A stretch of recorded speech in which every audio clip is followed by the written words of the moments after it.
안녕하세요. 신유외과 의학박사 신승호 원장입니다. 오늘 말씀드릴 내용은요, 보형물이 터져서 오셨는데, 보형물 터졌으니까 당연히 이제 제거하고 이제 새로운 보형물 넣겠죠? 그리고 근데 피막이 문제예요, 피막이. 피막이, 되게 다양해요, 사람마다. 되게 다양해서, 어떤 경우는 피막이 두꺼워져서 이제 구형구축도 생겼지만, 거기에다가 석회화까지 끼어 있는 분들도 있어요. 이제 그런 분들은 이제 피막을 거의 싹 다 제거하죠. 토탈 캡슐렉토미라고 부르는데, 토탈 캡슐렉토미, 전체적인 피막 제거술 해야 되나? 그런 거를 하죠. 그것에 대한 설명을 좀 드리겠습니다. 제 블로그인데 저희 병원 블로그에서 8월 7일 날 올렸던 내용인데요. 유방석회화는 꼭 제거해야 하나요? 이런 질문을 많이 받아요. 그러니까 카시피케이션이죠. 카시피케이션 유방 검진에서 이제 석회화가 보인다고 한 다음에 검사를 받으러 오시는 분들이 많이 있는데요. 근데 유방에 석회화가 있다고 해서 다 문제가 되는 건 아니에요.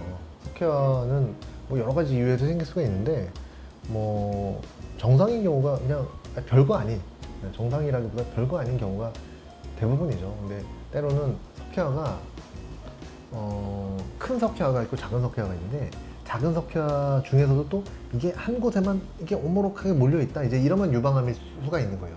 그래서 유방 검진할 때 군집성이라고 부르는데, 군집성 석회화가 있으면은 유방암일 가능성이 있는 건데, 그게 아니라 뭐 좀 큰 석회화가 있어요, 또는 작은 석회화가 흩어져 있어요, 이런 거는 별로 의미가 없어요. 괜찮아요. 근데 석회화에 대한 관심이 늘어나서 그런 건데, 그냥 그런 식의 검진에서 나오는 석회화는 되게 괜찮은데, 보형물 주변에 석회화가 쫙 깔려 있는 경우도 있어요. 그냥 달걀 껍질 같아요, 진짜로. 석회화는 달걀 껍질 같아요. 네. 그래서 이거는 보형물을 뺐을 때 이게 석회화가 다 만져지니까, 석회화된 피막이 다 만져지니까 어쩔 수 없이 이때는 피막을 다 제거하죠. 싹 다 제거하죠. 피막이 그렇게 두껍지 않다 할지라도. 그리고 사실 석회화된 피막은 대부분 다 두꺼워요. 그래서 어쩔 수 없이 그냥 제거를 해요. 그래서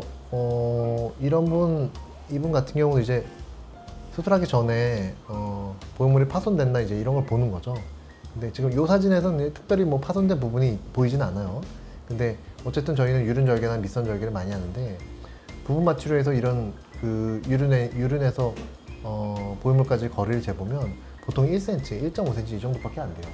그러니까 딱 그 정도만 마취를 하니까 10분이면 보형물 빼죠, 사실은. 그러니까 정확하게 초음파를 보면서 마취하는 게 중요한 거죠. 그러니까 부분 마취하니까 환자분들 멀쩡하시고. 그리고 이제 보형물을, 이거는 이제 흰색은 꺼지예요. 꺼지가 있는 거고, 꺼지 색깔이고, 이제 보형물을 빼는 이제 모습이 보여지는 거죠. 그리고 여기는 유두하고 유륜이 있는 부위태고요. 그리고 이제 피막을 이렇게 싹 제거하는 거예요.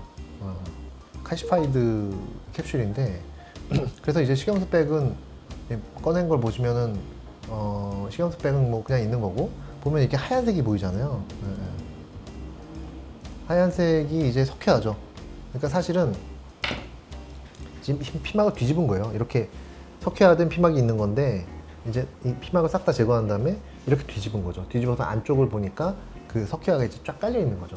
이런 석회화는 유방 엑스레이를 찍었을 때 하얗게 보여요. 되게 이상하게 보여요. 그래서 이러면은 뭐 단단하게 만져지니까, 한쪽은 안 그런데 이게 다르잖아요, 그냥 봐도. 이쪽은 그냥 사실 이쪽 이렇게 이런 부분의 피막은 좀 얇죠. 이런 부분의 피막은 좀 두껍고, 사실은 뭐 이 정도만 제거했어도 되는데, 뭐 제거하다 보니까 그냥 좀 얇은 피막도 그냥 다 제거를 그냥 한 건데, 어쨌든 요 정도의 피막은 제거를 안 하고 남겨놔도 그냥 큰 문제는 없습니다, 사실은. 근데 환자분들이 요새 좀 걱정 많이 하시고 그러니까, 그냥 걱정하시니까 그냥 그럼 다 제거해 드릴게요, 그냥 그거 그냥 제거하고 뭐 그렇게도 합니다. 그리고 이제 이런 거는 나중에 문제가 될까봐 이제 할 수 없이 이제 전체를 다 제거하고, 저런 게 있으면 감촉이 떨어져요. 새로운 보형물을 넣었다 할지라도 감촉이 떨어지기 때문에 어쩔 수 없이 저런 때는 이제 그 피막을 다 제거를 하죠. 보시면은 이제 이거 하얀색, 이게 다 석회화가 깔려 있는 거고, 보시면 이 동그란 게 있잖아요. 그러니까 이런 보형물이 있으면 바닥에 동그란 이런 마킹이 있어요. 이 마킹이 이렇게 보이는 거예요. 이 마킹에는 이제 석회화가 안 깔려 있고, 주변에 이제 석회화가 쫙 깔려 있고, 막 이런 거죠. 식염수백에서 이런 모습들을 좀 많이 보는데, 저도 뭐 정확하게 말씀을 드리기 좀 어려운데, 식염수백에 물이 조금 새어 나오면서 주변에 이렇게 석회화가 생기는 것 같아요. 근데 이런 코에시브게 코젤 같은 경우는 저렇게 석회하게 돼 있는 경우를 잘 못 보는데 식염수백은 꽤 봐요. 오래된 분들은 그 소금이죠. NaCl이 좀 나오면서 이렇게 석회화가 좀 생기고 이런 경우들을 꽤 봐요. 그래서 뭐 재밌는 케이스도 많이 있는데 어떤 때는 어떤 때는 보형물을 이제 제거를 하는데 보형물이 3개가 나온 적도 있었어요. 한쪽 같은 데서 2개가 나온 거죠. 그 식염수백이 터졌는데 그거를 다른 병원에서 교체를 하실 때 터진 거를 결국 못 찾으신 거예요. 못 찾고서 그냥 그 위에 새로운 보형물을 넣으신 거죠. 얹어버린 거예요. 그래서 보형물 실리코 코젤 2개랑 식염수백 하나랑 이렇게 3개 제거하고 그런 적도 있었어요. 별일 다 있어요, 진짜. 뭐 저희야 뭐 몇백 케이스, 몇천 케이스를 하니까 별의별 일이 다 생기더라고요. 근데 어쨌든 그래서 식염수백이라 할지라도 무조건 안전하고 안심하고 그렇게 말씀드리긴 조금 어려워요. 석회화가 나쁘다고 말씀 못 드리겠는데 조금 석회화가 자꾸 생기고 그러면 조금 꺼림직하죠. 그리고 만져지고 또 딱딱하고 또 아프다는 분들도 있어요. 그러니까 이제 할 수 없이 이렇게 심한 석회화는 할 수 없이 제거하죠. 그러면 또 제거하는 쾌감이 또 있어요. 재밌어요 또. 저런 경우는 주변하고 또 잘 벌어져요. 그러면 마취를 하고 이제 피막을 잡아 당기면서 이제 주변을 싹싹 발라 나가면 잘 이제 분리가 됩니다. 그런 재미가 있어요. 그러면 딱 떼고서 바로 딱 보여드려요, 환자분한테. 자랑하려고. 환자한테 자랑하잖아요, 저희는. 이것도 이제 피도 하나도 안 나고 이제 그러니까 모자이크 별로 안 하고 그냥 사진에 띄운 거지. 뭐 피 나고 막 이랬으면은 막 뭐 모자이크 엄청 하고 막 그래야 되죠. 안 그러면 또 네이버가 막 뭐라 하니까. 하여튼 이런 거는 뭐 하여튼 재밌죠. 수술이란 게 재미가 있어요.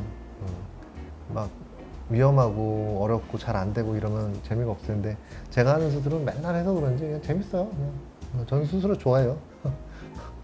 그래서 그냥 즐겁게 그냥 수술하고 있죠. 뭐. 이게 또 이런 거 보여드리고 그러면은 되게 고마워하세요. 고마워하시고 되게 쾌감을 느끼세요.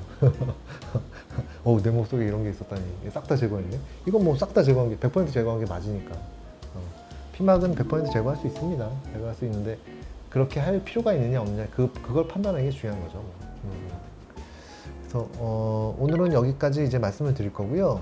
다음 시간에는 이분도 이제 보형물이 파손된 분이에요. 양쪽 보형물이 파손됐고 이거를 교체를 하면서 처져 있는 가슴을 이제 거상을 하는 거죠.